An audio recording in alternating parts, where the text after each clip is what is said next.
कुत्तों की समस्या बहुत बड़ी है और स्ट्रे डॉग्स की खास तौर से बहुत काटने के केस आ रहे हैं, तो इनको सबको राउंड अप करके शेल्टर होम में भेज दो।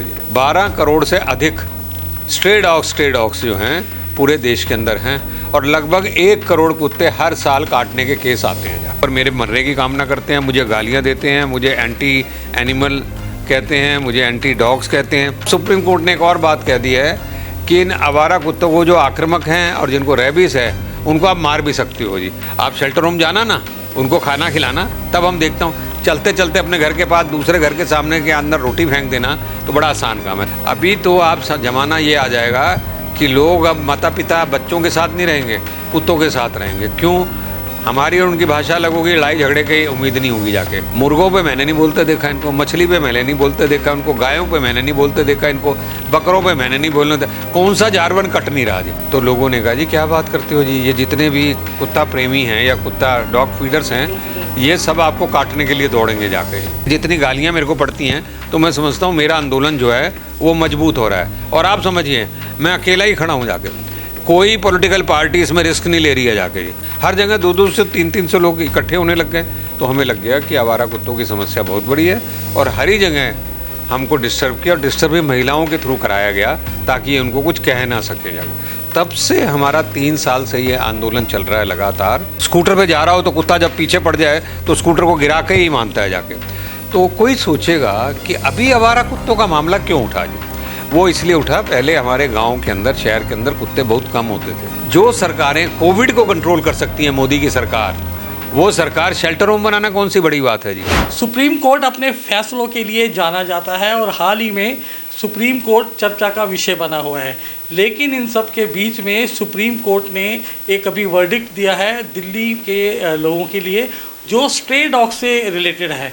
और इसी बीच में मैं आपको बताना चाहूँगा कि जो स्ट्रे डॉग्स को लेकर लड़ाई लड़ी जा रही थी तमाम NGOs के द्वारा, उसके पीछे एक बहुत ख़ास शख्स का नाम है, वो नाम है विजय गोयल जी का। मैं आपको याद दिला दूँ, विजय गोयल जी वही शख्स हैं जिन्होंने 1990 के दशक में दिल्ली वालों के लिए लड़ाई लड़ी थी। जो सिंगल डिजिट लॉटरी होती थी उसे लेकर जो बंद कराने का मुहिम थी, वो उसका श्रेय विजय गोयल जी को जाता है। अब विजय गोयल जी के खाते में एक और ऐतिहासिक चीज़ जुड़ गई है स्ट्रे डॉग्स को लेकर।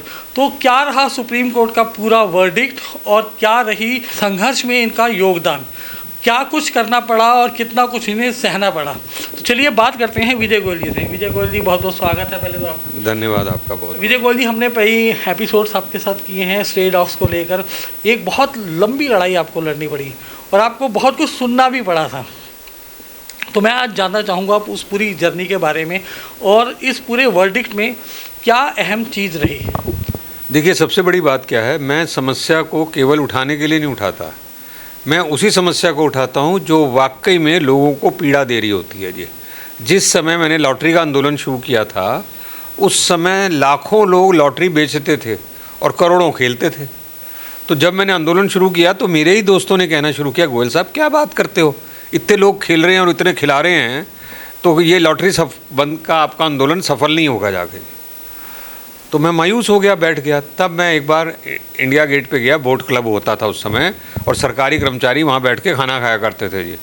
तो मैं उनके बीच में गया, एक पर्चा लेकर बांटता हुआ जी। मैंने अपनी ज़िंदगी में पहली बार देखा कि आदमी लॉटरी का पर्चा पढ़ते हुआ कि लॉटरी एक जुआ है, और फिर वापस लौटा और हाथ मिला के गया कि गोयल साहब बहुत अच्छा काम कर रहे हो। उस दिन मैंने समझ लिया था कि मेरा ये आंदोलन सफल होकर रहेगा जी। ऐसे ही आवारा कुत्तों का था जी। मैं खुद कुत्सिया बाग के अंदर टहलता हूँ और मैंने वहाँ देखा धीरे धीरे लोगों के हाथ में लाठियाँ आ गई। तो मैंने पूछा भाई लाठी लेके क्यों करते हो, फैशन है क्या? कहने लगे जी कुत्ते बहुत हो गए हैं जाके। तो मैंने कहा कुत्ते? कहने लगे काटते बहुत हैं जाके।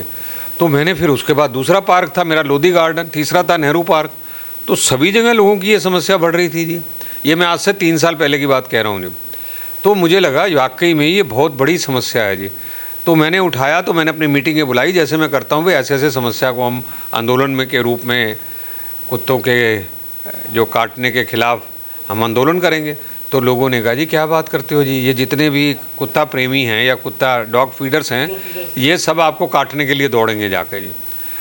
तो मैंने कहा नहीं देखेंगे। और सबसे बड़ा उसमें था मेनका गांधी का नाम था कि जो मेनका गांधी है वो खुद चल के फ़ोन कर देती थी अगर कोई भी आदमी कुत्ता काटने के ऊपर भी कुछ रिएक्शन करे तो जो। तो हमने एक कॉन्स्टिट्यूशन क्लब के अंदर मीटिंग करी थी। वो कॉन्स्टिट्यूशन क्लब की मीटिंग के अंदर RWA के लोग आए, पर उसके पीछे ही मेनका गांधी की जो बहन हैं उन्होंने हॉल बुक कर लिया। उस हॉल बुक करने के बाद हमें समझ आ गया हमारी मीटिंग डिस्टर्ब हुई, और हमारी मीटिंग डिस्टर्ब हुई, उसमें घूसे चांटे चल गए, तो भी हमने हार नहीं मानी। उसके बाद जितने भी पार्कों में हमने आंदोलन के लिए मीटिंग गई, क्योंकि उससे हमको दो फ़ायदे होते थे। एक तो हमारा मैसेज जाता था, दूसरा हमें पता लगता था कि लोग कितने प्रताड़ित हैं। हर जगह 200 से 300 लोग इकट्ठे होने लग गए, तो हमें लग गया कि आवारा कुत्तों की समस्या बहुत बड़ी है, और हर ही जगह हमको डिस्टर्ब किया, और डिस्टर्ब भी महिलाओं के थ्रू कराया गया ताकि उनको कुछ कह ना सके जाके। तब से हमारा 3 साल से ये आंदोलन चल रहा है लगातार, जिसके अंदर हमने बहुत कष्ट झेले हैं, बहुत सुने हैं। आज भी जब मैं अपनी कोई पोस्ट ट्विटर के ऊपर फेसबुक पे डालता हूँ तो आप गिन के देख लेना कि सैकड़ों लोग जो हैं उसके ऊपर मेरे मरने की कामना करते हैं, मुझे गालियाँ देते हैं, मुझे एंटी एनिमल कहते हैं, मुझे एंटी डॉग्स कहते हैं, जबकि उनको नहीं पता कि मैं जानवरों से कितना प्यार करता हूँ जाके। इसीलिए हमारा ये आंदोलन जो है लगातार चल रहा था, और हम लोगों के बीच में अपनी बात रख रहे थे। उसके बाद ये सुप्रीम कोर्ट तक मामला पहुंचा, मैं भी उसके अंदर पटिशनर था, और उसमें मैं ये देख रहा था कि भाई क्या हल निकलेंगे, क्या हल नहीं निकलेंगे, क्योंकि इससे पहले अलग अलग कोर्टों ने अपने अपने निर्णय दिए थे। फिर 2 बेंच जो सुप्रीम कोर्ट थी उसने कहा नहीं, कुत्तों की समस्या बहुत बड़ी है, और स्ट्रे डॉग्स की ख़ास तौर से बहुत काटने के केस आ रहे हैं, तो इनको सबको राउंड अप करके शेल्टर होम में भेज दो जी। उसके बाद 3 जज बेंच सुप्रीम कोर्ट की आई, उसने उनके डिसीजन को पलट दिया। उन्होंने कहा जी हम निर्णय करेंगे जी। और पिछली बार 7 नवंबर 2025 को उन लोगों ने निर्णय किया। उस निर्णय में पहला क्या था, जितनी भी इंस्टीट्यूशंस हैं, चाहे वो रेलवे स्टेशन है, चाहे वो एयरपोर्ट है, चाहे वो टर्मिनल है, चाहे वो स्कूल है, चाहे वो कॉलेज है, चाहे वो सोसाइटी है, चाहे वो अपार्टमेंट्स हैं, इन सब इंस्टीट्यूशंस के अंदर से आवारा कुत्तों को हटाया जाएगा, और हटाने के बाद वहीं नहीं छोड़ा जाएगा, शेल्टर होम में भेजा जाएगा जी। पहला उन्होंने डिसीजन दिया।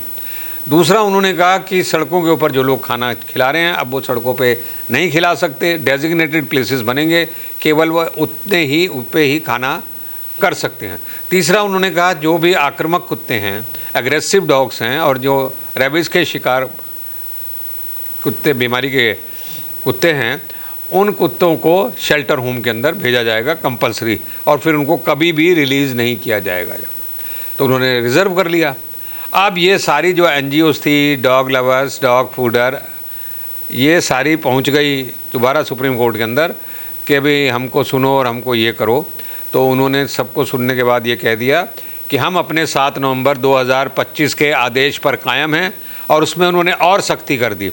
इंस्टीट्यूशन से कुत्ते तो निकालो ही और उनको शेल्टर होम में भेजो ही, किंतु इसके साथ साथ अगर इसके कार्रवाई में कोई ढिलाई हुई और हमारे ऑर्डर्स को ऊपर इम्प्लीमेंटेशन ठीक तरह से नहीं हुआ, तो हम प्रशासनिक अधिकारी और सिविल अथॉरिटीज़ के खिलाफ भी एक्शन करेंगे जाकर। जाहिर सी बात है विजय गोयल जी, अभी हमारे देश की आबादी बहुत ज़्यादा है, हम मनुष्यों के साथ जो प्रताड़ना हो रही है उसको तो अवॉइड कर रहे हैं, और बात कर रहे हैं कुत्तों को संरक्षण देने की।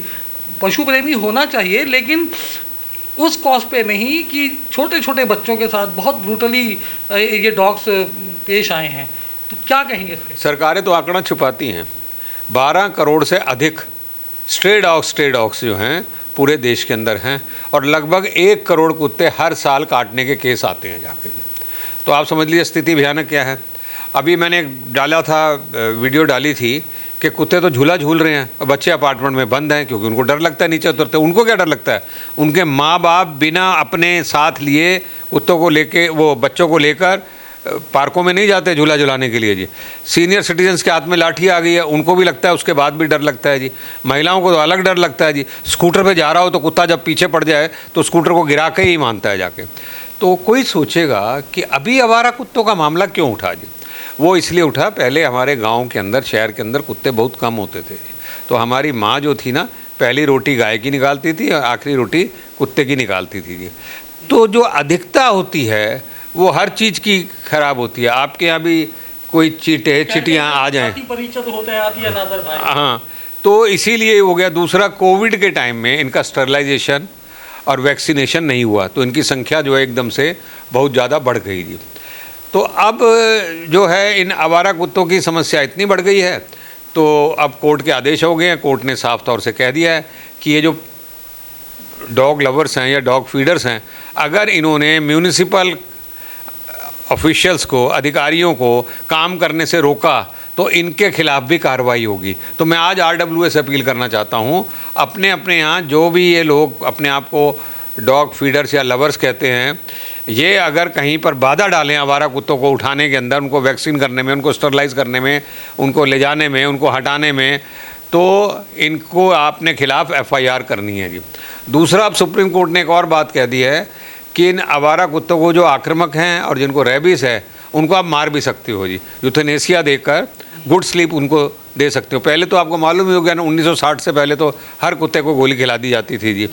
तो मैं ये समझता हूँ, ये जो पेटा जैसी ऑर्गेनाइजेशन बाहर से आ गई हैं, USA से हमारे यहाँ एडवर्टीजमेंट करती हैं, बड़े अपने आप को एनिमल लवर बताती हैं, इनसे पूछिए अमेरिका में कभी इन्होंने आंदोलन किया है? अमेरिका में कभी कहा है कि सड़कों पे से कुत्ते को मत बैठाओ? तो डिसिप्लिन ही अलग है सर। तो वहाँ पर आप देखिए, कोई भी देश, जितने भी देश में गया हूँ, कोई सिंगापुर हो, बैंकॉक हो, अमेरिका हो, जर्मनी हो, किसी भी शहर के अंदर एक भी कुत्ता आपको सड़क पर दिखाई नहीं देगा जाके।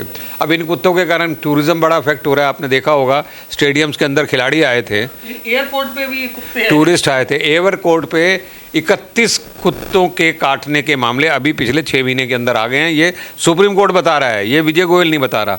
तो विजय गोयल तो जब अपनी कोई पोस्ट डालता है, उस पर विजय गोयल को धड़ाधड़ गालियाँ पड़ती हैं।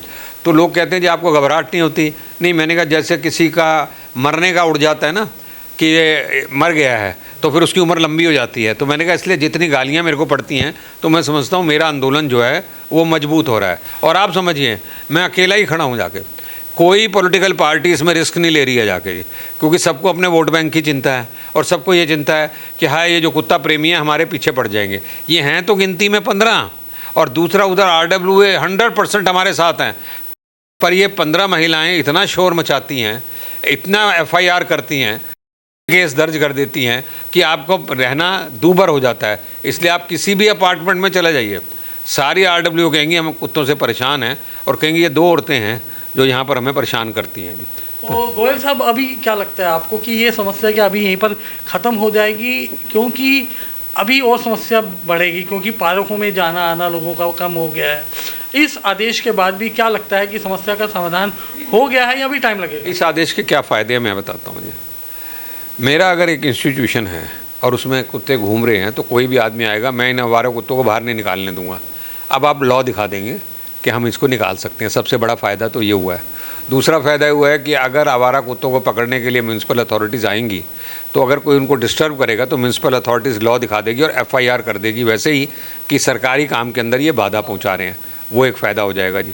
तीसरा ये है कि इन्होंने ये भी कह दिया अगर स्टरलाइजेशन और वैक्सीनेशन का काम ठीक से नहीं हुआ तो हम अधिकारियों के खिलाफ़ कार्रवाई करेंगे, यानी कि उनके खिलाफ़ कार्रवाई होगी जी।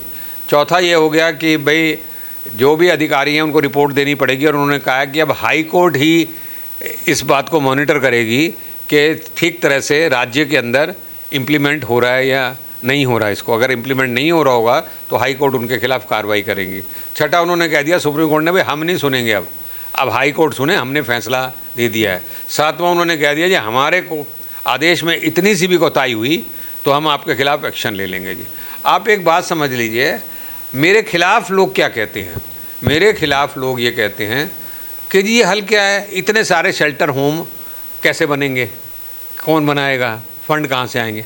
उनसे कहो पहले ये लिख कर दो, अगर बन जाएं और फंड आ जाएं तब तुम साथ हो इनको शेल्टर होम भेजने के, तब वो बोलेंगे जी हम साथ नहीं हैं। तो फिर शेल्टर होम का बहाना क्यों ले रही हो? नंबर एक बात, जो सरकारें कोविड को कंट्रोल कर सकती हैं, मोदी की सरकार, वो सरकार शेल्टर होम बनाना कौन सी बड़ी बात है जी?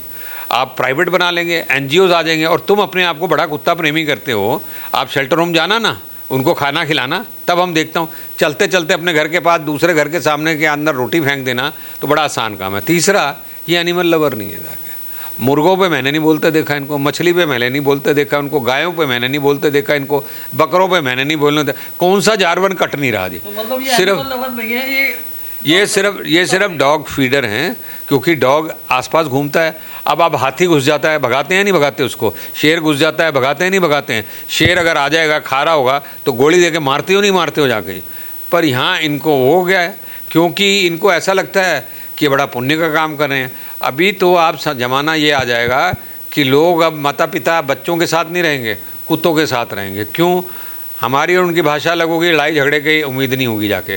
दूसरा, बाप आएगा घर में तो कुत्ता तो यूँ दुम हिलाता हुआ जाएगा, बेटा दुम हिलाता हुआ नहीं जाएगा। तो उनको लगते हैं पप्पी पप्पी यही बहुत है जी। उसी की किस्सी ले लेकर इनके लिए स्विमिंग पूल बन रहे हैं, इनके लिए पार्लर बन रहे हैं, इनके लिए झूले लग रहे हैं। कौन सी ऐसी सुविधा है लिपस्टिक से लेकर कौन सी जो कुत्तों के लिए नहीं बन रही?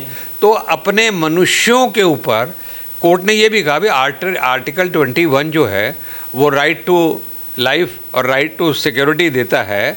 तो आप कैसे मनुष्यों के ऊपर इनको ऊपर रख सकते हो और फिर आप कुत्तों की देखभाल नहीं कर रहे? अब मैं आपको एक मज़े की बात बताता हूँ। अगर आपका कुत्ता निजी है, प्राइवेट है, आपने उसको पाल रखा है, तो आप उसको चेन में घुमाने ले जाते हैं। चेन में क्यों घुमाने ले जाते हैं? कि भाई ये कहीं किसी को काट ना ले। तो काट ना ले क्यों? अगर उसने काट लिया तो तुम्हारे को सीधा जेल के अंदर भेजा जाएगा जाके। किंतु आवारा कुत्तों के ऊपर चेन नहीं होगी, वो काट सकते हैं जिसको मर्जी। तो अब इन कुत्तों वालों से पूछिए कि प्राइवेट कुत्ते को तो आप चेन में ले जाएंगे और आवारा कुत्ते पार्कों में, सड़कों के ऊपर ऐसे ही झूलते रहेंगे। ये कहाँ का न्याय है जाके? तो कोई आए तो सही, मेरे से बहस करे, मैं उनको बताता हूँ। अब मैं मेनका गांधी जी को या दूसरों को सुन रहा था, कह रहे थे देखिए अगर स्टरलाइजेशन और वैक्सीनेशन का काम ठीक तरह से नहीं हुआ है तो इसका मतलब थोड़ी है कि शेल्टर होम उसका इलाज है। भाई अगर पुलिस अपराधियों को ठीक तरह से नहीं पकड़ती तो आप ये थोड़ी कहते हो नहीं पकड़ेगी तो पुलिस ही, अगर पकड़े नहीं पकड़े तो भाई आप उसके बाद सीसीटीवी लगा रहे हैं ना। क्यों लगा रहे हैं? कि भाई पुलिस ना पकड़ सके तो सीसीटीवी के अंदर पकड़ जाएगा। तो सरकार कोई भी काम ठीक तरह से नहीं होता तो उसके दूसरे इलाज सोचती है। नीट का एग्ज़ाम था, उसके अंदर पेपर लीक हो गए, तो अब ये कहते हैं जी ऑनलाइन करेंगे, कोई दूसरे उपाय करेंगे। ये थोड़ी है कि जी अगर मास्टर ठीक तरह से चेक नहीं करें, कोई लीक कर दे तो इसका मतलब आप दूसरे उपाय पे चले जाएं। तो अब कोर्ट दूसरे उपायों पे जा रही है कि भाई अगर आपने इन कुत्तों को जो 12 करोड़ हैं इनको अगर वैक्सीनेशन कर दिया, स्टरलाइजेशन इनका कर दिया, तो भी ये कुत्ते काटने थोड़ी छोड़ देंगे, इनके दांत थोड़ी कमज़ोर हो जाएंगे। ये तो काटते ही रहेंगे ना, ये तो सड़कों पे ही रहेंगे जी। वो तो और बच्चे पैदा नहीं करेंगे, सिर्फ इतना ही हो सकता है जाके। तो इसलिए वो दिन दूर नहीं है जब कुत्तों की जनसंख्या हमारे से ज़्यादा हो जाएगी। हम एक पैदा करते हैं, वो 4 पैदा करते हैं जाके जी। और मनुष्य से लड़ता है, इसलिए वो सोचता है कि मैं कुत्ते के सहारे जी लूँगा। सड़क पर चलते हुए किसी को भी, गरीब को भी पैसे दे देना बहुत आसान होता है, पर आप ये नहीं देखते कि अगर सारे भिखारी भी अगर सारे शहर में ढूंढने लग जाएं तो आप कहोगे क्या सड़कों पे भिखारी है, सरकार कुछ करती नहीं। पर क्या सड़कों पे कुत्ते हैं, उस पर आप बोलते नहीं हैं जाके जी। जरा सा चूहा जो बेचारा आपका कुछ भी नहीं बिगाड़ता, इतना सा चूहा, उसको तो आप ठक करके मार देते हैं जाके, उसके लिए पिंजरे रख देते हैं जाके, उसके लिए गोली डाल देते हैं आप। तिलचट्टा है वो इतना सा, उसको देखते ही चप्पल के नीचे मार देते हैं। मक्खी है उसको ऐसे करके मार देते हैं जाके, तब आपको कुछ नहीं होता। पर कुत्ते काटते रहें, उसके आंकड़े आते रहें, तो भी आप उनको डिफेंड करते रहें, ये कहाँ का न्याय है? आप अपने घर 2-2 कुत्ते ले जाओ, बस मेरा यही प्रार्थना है। सबसे बड़ा इसका उपाय यही है जी। तो ये थे विजय गोयल जी, जिन्होंने बहुत मार्मिक तरीके से, और जो ग्राउंड की बात होती है, जो निष्ठ होता है किसी भी चीज़ का, ये बहुत मार्मिक समस्या बन चुकी थी और ये समस्या बहुत विकराल हो चुकी थी। तभी भारत की सर्वोच्च न्यायालय को इसमें दखल देना पड़ा। हालांकि ये निर्णय आ चुका है, लेकिन समस्या जिस तरह से विजय गोयल जी ने बताई कि समस्या का समाधान अभी पूरी तरह से नहीं हुआ है। अभी इसके बारे में जागरूकता आनी है और किस तरीके से लोग एजुकेट होके इस पूरे मुहिम में अपना योगदान देते हैं और इस समस्या से निजात पाते हैं। फिलहाल के लिए इतना ही, शीघ्र मिलते हैं नए एपिसोड के साथ। मैं नरेंद्र धवन, दिल्ली अपडेट के लिए। जय हिंद, जय भारत।